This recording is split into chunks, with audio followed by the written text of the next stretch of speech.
സഹകരിച്ച് പ്രവർത്തിക്കാൻ താൽപര്യമുണ്ടെന്ന് കാട്ടി UDF-ന് കത്ത് നൽകി PV അൻവർ. തൃണമൂൽ കോൺഗ്രസിനെ UDF-ന്റെ ഘടകകക്ഷിയാക്കണമെന്നാവശ്യപ്പെട്ട് 10 പേജുകളുള്ള കത്താണ് PV അൻവർ നൽകിയത്.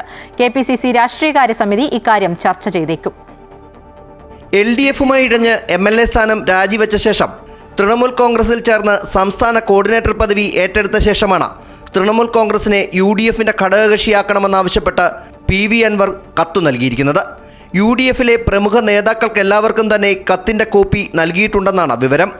LDF-നെതിരായ പ്രവർത്തനങ്ങളിൽ മലബാറിൽ UDF-ന് തന്റെ സാന്നിധ്യം മുതൽക്കൂട്ടാകുമെന്നും കത്തിൽ പരാമർശമുണ്ട്.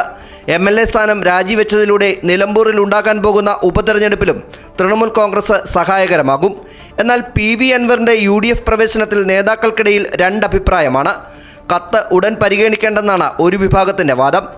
LDF-ൽ നിന്നും അകന്ന ശേഷം കോൺഗ്രസിലേക്ക് എത്താൻ PV അൻവർ നടത്തിയ ശ്രമങ്ങൾ വിഫലമായപ്പോഴാണ് ഘടകകക്ഷി എന്ന നിലയിൽ തൃണമൂൽ കോൺഗ്രസ് വഴി UDF-ൽ എത്താൻ ഇപ്പോൾ കത്തു നൽകിയിരിക്കുന്നത്. അമൃത ന്യൂസ്, തിരുവനന്തപുരം.